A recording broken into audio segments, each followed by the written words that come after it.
দেখেন তো এই লোকটা কি আপনাদের বাসায় যেত? জি অফিসার, এই ভয়ঙ্কর লোকটাই প্রায় আমাদের বাসায় যেত। এই লোকটা যখন আমাদের বাসায় যেত তখন রুম্পার আব্বা কেমন যেন একটু ভয় আতঙ্কে থাকতো। এই লোকটাই মারছে রুম্পার আব্বাকে। কে কাকে মারছে না মারছে সেটার প্রমাণ তো এখনো হয় নাই।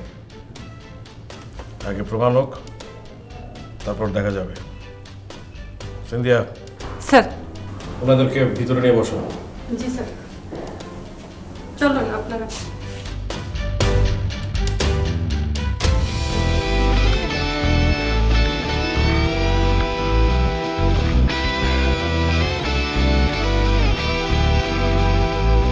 চলো নিয়ে আসো। স্যার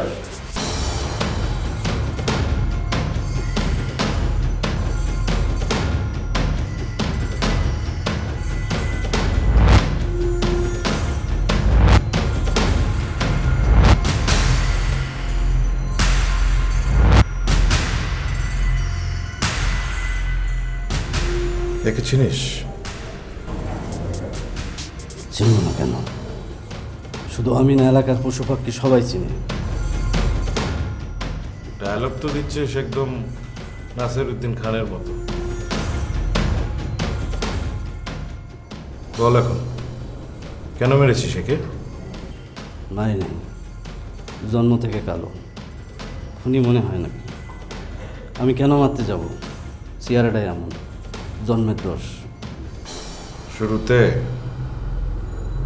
সব আসামি এরকম বলে, তারপর যখন থেরাপি অ্যাপ্লাই করা হয় তখন সুরসুর করে সত্যিটা বের হয়ে আসে। রাজা Ripon Raju, sir therapy start করো। একটা নিরীহ মানুষকে খুনি বানানোর চেষ্টা হচ্ছে।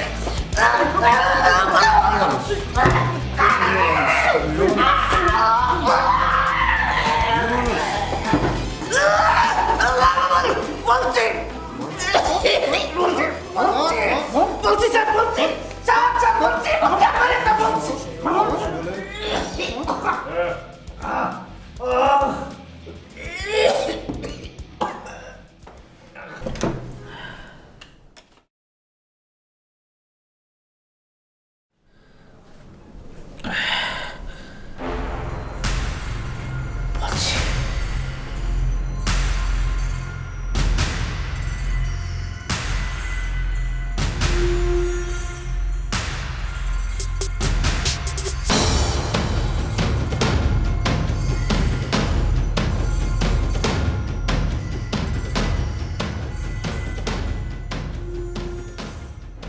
সাংবাদিক সাহেব, আপনার তো ভালো মানুষ কবে থেকে হইলেন আপনি? তোমরা আমাকে কি বুঝাতে চাচ্ছ? বড় ভাই তো সাধারণ একটা কথা কইছে, এটা বোঝার কারণ নেই। বড় ভাই কইছে যে এত ভালো মানুষ তুমি কবে থেকে হইলা। দেখো, তোমাদের কারণে এই সমাজে নেশা ছড়াচ্ছে। আরে কোথাকার সাধু! হ্যাঁ, এই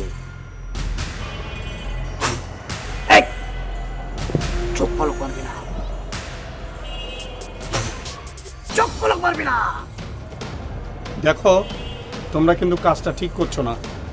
হ্যাঁ, এই তুই আমার বিরুদ্ধে কিছু লিখবি না। দেখো, আমি সাংবাদিক, আমার কাজ হচ্ছে লেখালেখি করা। আর তোমরা এই সমাজটাকে নষ্ট করছো, আর এই নষ্টদের বিরুদ্ধেই আমি লিখব। আমি স্যারের আদর্শে কলম সৈনিক হয়েছি, আর সেই স্যার মাদকের বিরুদ্ধে লড়তে যেয়ে তিনি খুন হয়েছে। তোমরা কি ভেবেছো আমি এত সহজে বিষয়টা ছেড়ে দিব? আমি স্যারের খুনের, যারাই খুন করেছে তাদের মুখোশ আমি উন্মোচন করে ছাড়বো, তাদেরকে আমি সহজে ছাড়বো না। শুনে বাচ্চা কুত্তার বাচ্চা, তুই কারোর সামনে আমার কোনো কথা বলে যা।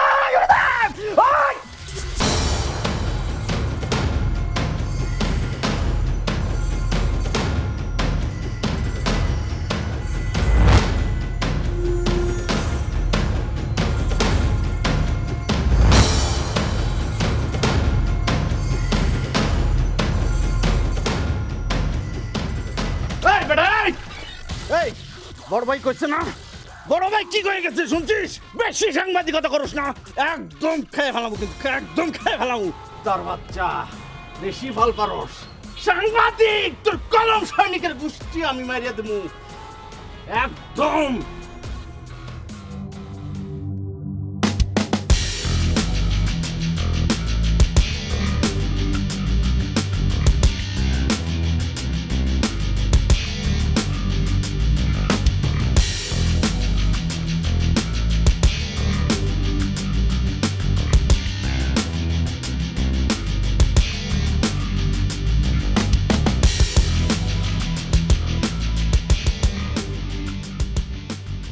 বিশ্বাস করুন স্যার, আমি তার ভয় দেখাইছি, মারি নাই, আল্লাহর কসম মারি নাই স্যার।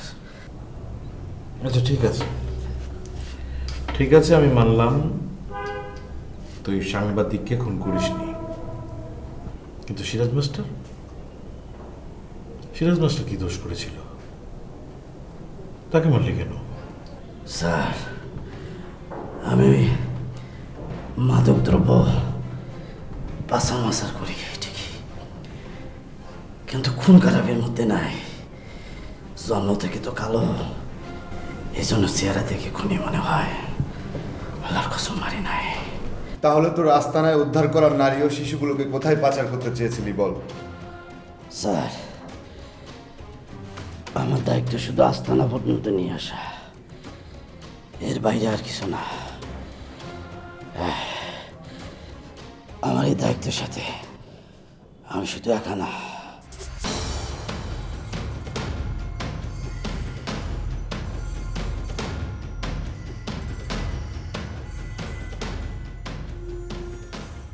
আমার সাথে তোর সাথে বল নাম্বার। স্যার আমাদের কাছে একটা ইনফরমেশন এসেছে যে সিরাজ মাস্টার হত্যা এবং সাংবাদিক হত্যার পিছনে একটা বড় গ্যাং কাজ করছে স্যার। এরা আফ্রিকা, সোমালিয়া, পাকিস্তান এবং ভারত হয়ে বাংলাদেশে ঢুকে পড়েছে। আমাদের কাছে আরও ইনফরমেশন আছে এদেরই একটা বড় অংশ বাংলাদেশে বিরাজ করছে স্যার।